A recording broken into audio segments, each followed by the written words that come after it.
In November 1493, on the island of Hispaniola, an anonymous sailor reached into a cooking pot, expecting the familiar bite of black pepper. Instead, he tasted something Europe had never known before.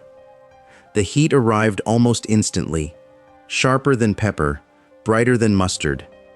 It lingered long after the meal was finished.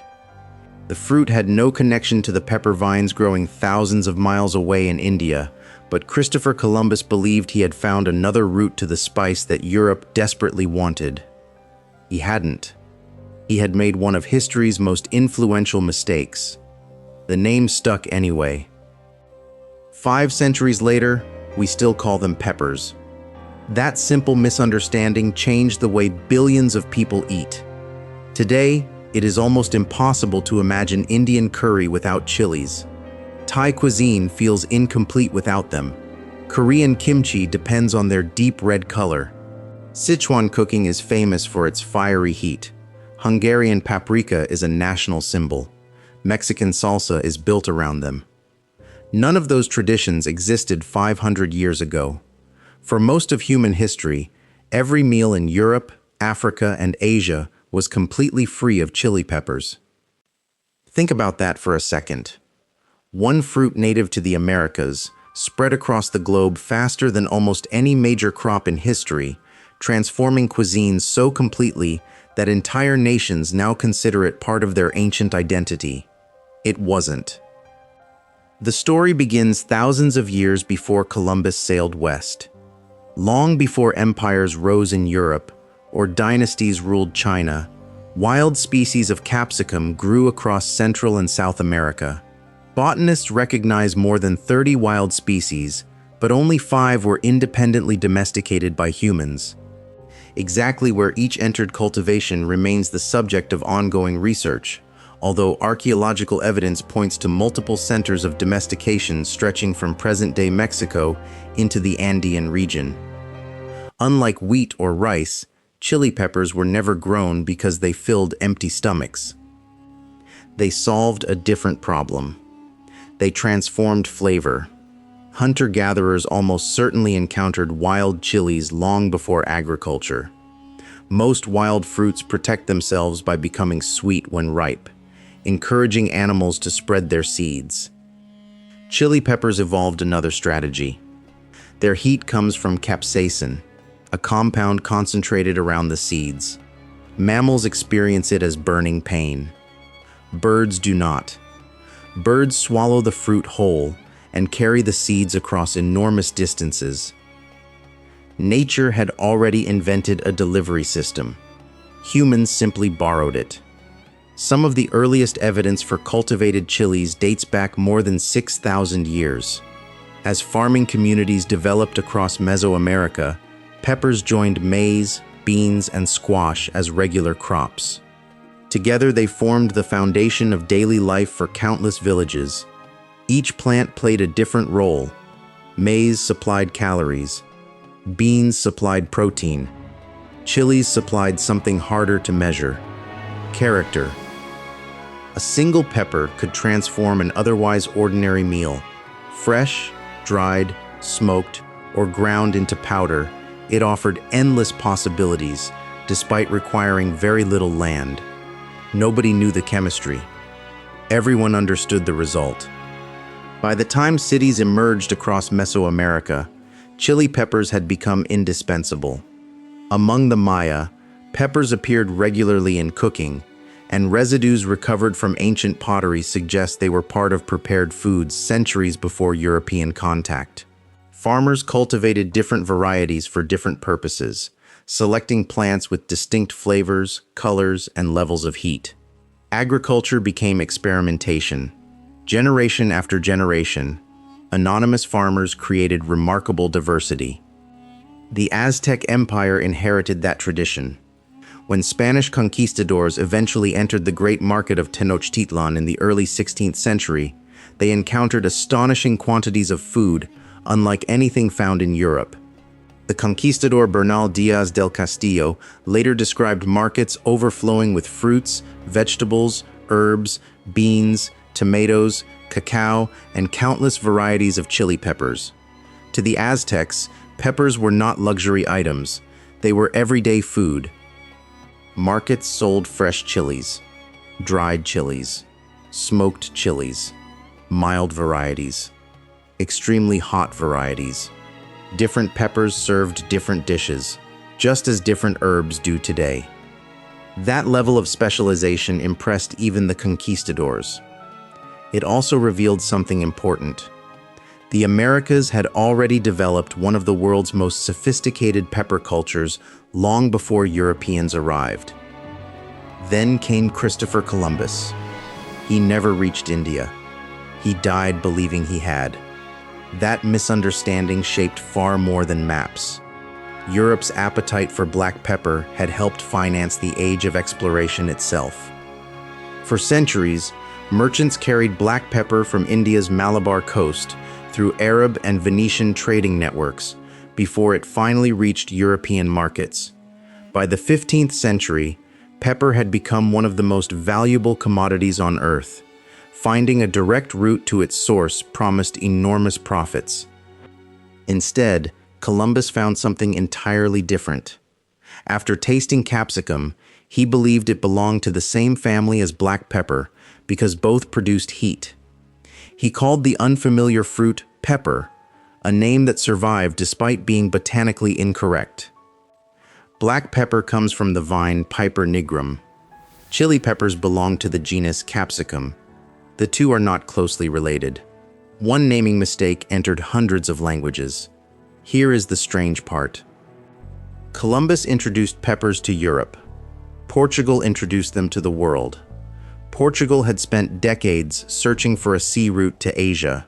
In 1498, Vasco da Gama finally reached India by sailing around the Cape of Good Hope, breaking the Venetian and Arab monopoly on the spice trade.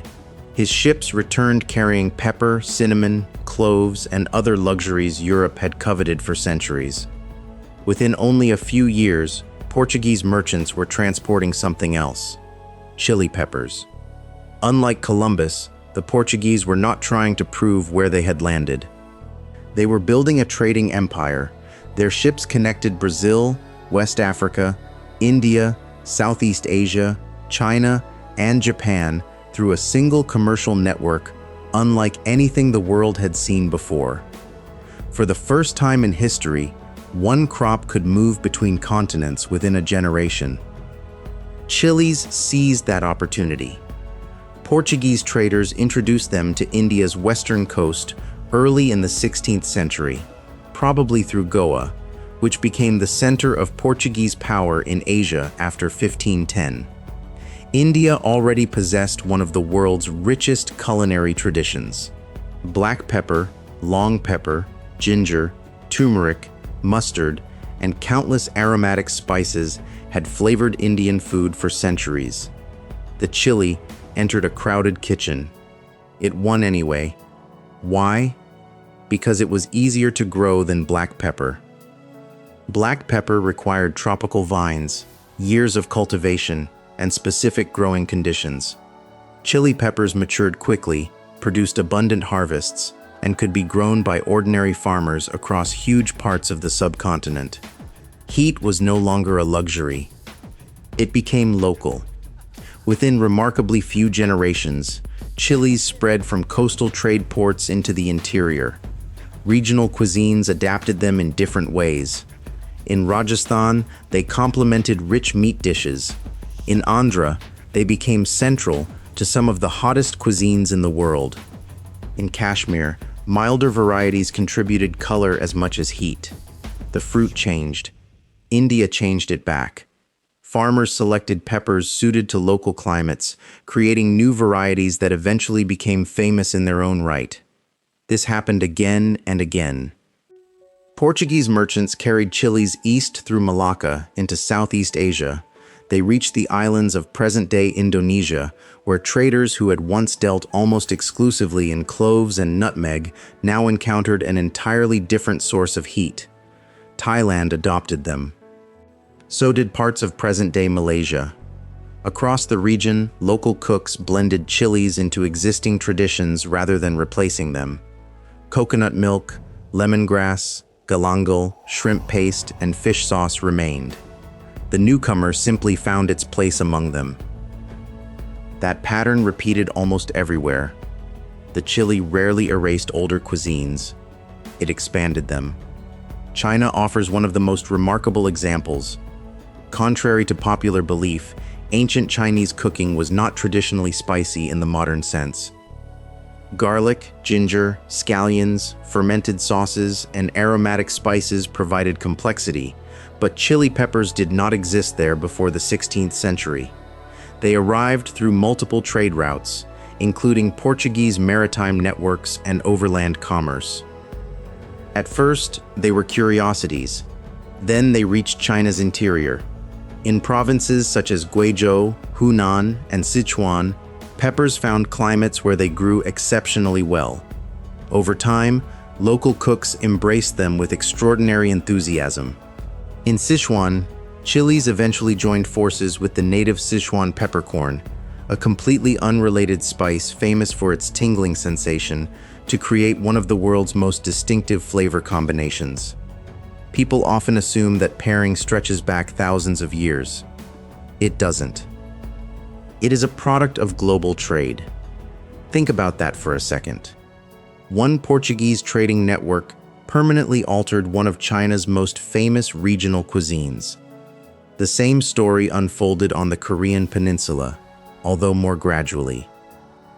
Exactly when chili peppers reached Korea remains debated among historians. Most evidence points to introductions during the late 16th century, likely connected to Japanese invasions and expanding regional trade. What is clear is that peppers became firmly established over the following centuries. Before their arrival, kimchi certainly existed. It simply wasn't red. The vivid crimson color now associated with Korea's most famous dish developed only after chili peppers became widely available. Today, that image feels timeless. Historically, it isn't. Here is the strange part. By the 17th century, people across Asia were already treating chili peppers as if they had always been there. That is almost unprecedented. Most introduced crops remain culturally foreign for generations. Chilies became local astonishingly fast. If you're enjoying this one, this is a good time to hit subscribe. Every week we dig into the hidden history behind everyday fruit and vegetables, and there's a lot more of this coming. Meanwhile, back in Europe, another transformation was quietly beginning. Not around heat, around color.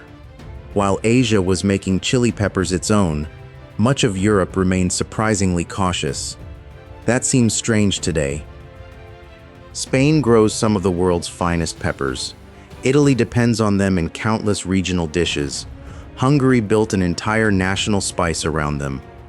None of that happened overnight. For decades after Columbus's voyages, many Europeans admired chili peppers more than they ate them. Their bright red fruits made attractive ornamental plants, and some early botanists cultivated them as curiosities collected from the New World. Physicians discussed them in herbal texts. Gardeners experimented with different varieties. The kitchen took longer to catch up. One country changed that more than any other: Hungary. When the Ottoman Empire expanded into southeastern Europe during the 16th and 17th centuries, new crops and culinary influences moved with armies, merchants, and settlers. Historians still debate the precise routes by which chili peppers reached Hungary, but by the 18th century they were firmly established. Something unexpected happened. Instead of chasing extreme heat, Hungarian farmers selected peppers with rich color and mild flavor. Generation after generation, they bred varieties that could be dried and ground into a brilliant crimson powder. Paprika. The spice became more than seasoning. It became identity. Today, dishes such as goulash feel inseparable from paprika, yet the ingredient itself arrived only a few centuries ago. Like kimchi in Korea or curry in India, a tradition that now appears ancient was quietly shaped by a fruit that crossed the Atlantic after 1492. History moves faster than memory. The same process unfolded in Spain. Monasteries and farmers gradually cultivated peppers across regions with warm, dry climates. In Extremadura, growers developed peppers that would eventually become the famous pimentón de la vera, smoked slowly over oak wood before being ground into one of Europe's defining spices. Smoke replaced fire. Flavor replaced heat. The same fruit kept reinventing itself. Italy followed its own path. Southern regions embraced chili peppers far more enthusiastically than the north. In Calabria especially, peppers became woven into local cuisine, preserved by drying beneath the Mediterranean sun or packed into oils for year-round use. One American fruit, three European identities, completely different outcomes. By the 18th century, chili peppers had completed one of the fastest agricultural migrations in recorded history. Few crops had spread so widely in so little time. Wheat expanded over thousands of years. Bananas crossed continents gradually. Potatoes required centuries before much of Europe fully accepted them. Chilies needed little encouragement. Wherever they found warm climates and curious cooks, they stayed. The 19th century accelerated everything. Steamships shortened voyages that once lasted months. Railways connected inland farms to growing cities. Commercial seed companies began selecting peppers not just for local farmers, but for national and international markets. Agriculture entered the age of science. Growers experimented with sweetness, with heat, with color, with yield. The number of cultivated varieties exploded. Some peppers became larger. Others became smaller but dramatically hotter. Some developed thick walls perfect for stuffing. Others dried easily for powders and flakes. Human selection pushed the genus capsicum in dozens of different directions at once. Then an American pharmacist asked a surprisingly simple question: how hot is a pepper? In 1912, Wilbur Scoville introduced a method for comparing pepper heat by measuring the concentration of capsaicin through taste dilution tests. The Scoville scale was far from perfect and has since been replaced in laboratories by precise chemical analysis, but its influence never disappeared. More than a century later, people still compare peppers using Scoville heat units. The science changed. The language remained. Think about that for a second. For thousands of years, people could only describe peppers with words like mild or hot. One pharmacist transformed heat into a number, and that number became part of popular culture around the world.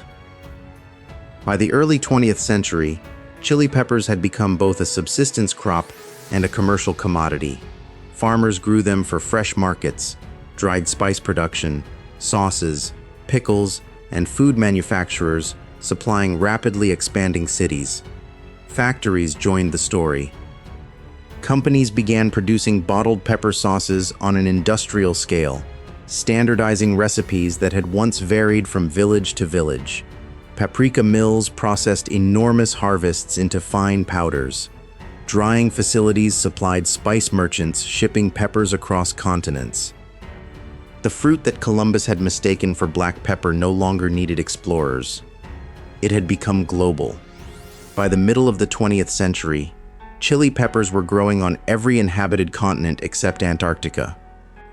The question was no longer whether the world would adopt them. It was how many billions of people they would eventually feed. By the second half of the 20th century, chili peppers had become one of the world's most successful crops. Not the most valuable, not the most productive, perhaps the most adaptable. Today, farmers harvest more than 36 million metric tons of green and dried chilies every year, according to the United Nations Food and Agriculture Organization. China produces more than any other country, followed by India, with Mexico, Turkey, Indonesia, Spain, Nigeria, Ethiopia, Bangladesh, and several others contributing millions of tons annually. But production tells only part of the story. Trade tells the rest. Fresh peppers fill supermarket shelves within days of harvest. dried chilies travel thousands of miles without refrigeration. Paprika colors processed foods around the world. Cayenne, ancho, chipotle, bird's eye, habanero, jalapeno, serrano, guajillo, and dozens of other varieties support industries worth billions of dollars every year. One species became hundreds of markets. Every region found its specialty. Mexico remained one of the world's great centers of diversity, cultivating dozens of traditional peppers that had evolved through centuries of careful selection. India became the largest exporter of dried chilies, supplying spice markets across Asia, Africa, Europe, and the Middle East. China combined vast domestic consumption with enormous commercial production. Spain continued producing smoked paprika, while Hungary refined paprika into one of the country's defining exports. The fruit never stopped adapting. Neither did the people growing it. Modern breeding transformed peppers once again. Researchers developed varieties resistant to disease, better suited for mechanized harvesting, and capable of producing more uniform fruit for commercial processors. Others focused on sweeter peppers with thick walls for supermarkets. Some breeders pursued the opposite goal entirely: more heat, far more heat. Beginning in the late 20th century, growers around the world competed to produce increasingly pungent peppers. Varieties such as the Carolina Reaper, developed by American grower Ed Curry and officially recognized for a time as the world's hottest pepper, captured headlines far beyond the agricultural world. It was a strange competition. For thousands of years, farmers had bred peppers people wanted to eat. Now they were breeding peppers people wanted to survive. Think about that for a second. A fruit originally domesticated to improve everyday meals had become the centerpiece of internet challenges, scientific studies, and world records. History has a sense of humor, yet behind the spectacle lies a more serious reality. Modern pepper farming faces many of the same pressures confronting agriculture everywhere. Plant diseases such as bacterial spot, anthracnose, and viruses can devastate harvests. Insects spread infections from field to field. Rising temperatures and changing rainfall patterns complicate planting schedules in many producing regions. A crop that spread across the globe because it adapted so easily now faces an environment changing faster than many farming systems can adjust. Then there is labor. Although machinery has transformed parts of commercial agriculture, many chili peppers are still harvested by hand. Delicate fruits destined for fresh markets bruise easily. Specialty varieties require multiple harvests because the peppers ripen at different times. Across major producing countries, harvesting remains labor-intensive, relying on millions of seasonal workers every year. The journey from field to dinner table is far longer than most people imagine. Someone prepared the soil. Someone planted the seed.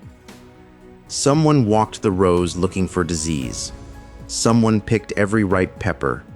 Someone sorted, packed, shipped, unloaded, stocked, and sold it. The global food system often hides the people who make it possible. Chili peppers are no exception. And then there is one final irony. Europe spent centuries searching desperately for black pepper. When explorers finally crossed the Atlantic looking for it, they failed. Instead, they discovered a completely different fruit. That mistake permanently changed the world's cooking. Without chili peppers, there is no vindaloo as we know it. No Sichuan hot pot in its modern form. No kimchi glowing deep red. No paprika defining Hungarian cuisine. No buffalo wings. No sriracha. No countless regional dishes whose identities now seem inseparable from heat. One navigational error rewrote the menus of the world. Which brings us back to that anonymous sailor on Hispaniola in 1493. He thought he was tasting pepper. He wasn't. He was tasting the future. 500 years later, billions of people reach for chili peppers almost every day without realizing they were once unknown outside the Americas. A fruit that evolved to persuade birds to spread its seeds ended up persuading humanity to transform its cuisines instead. Few crops have traveled farther. Fewer still have changed so many cultures while asking so little in return. Perhaps that's the real history of the chili pepper. Not the story of a spice. The story of a fruit that crossed an ocean by accident, slipped quietly into kitchens around the world, and became so essential that entire civilizations forgot it had ever come from somewhere else. If you enjoyed this deep dive, subscribe. We cover the hidden history behind everyday fruit and vegetables every week, and there's a lot more coming. And let me ask you this: which food do you think changed the world more than history gives it credit for? Let me know in the comments.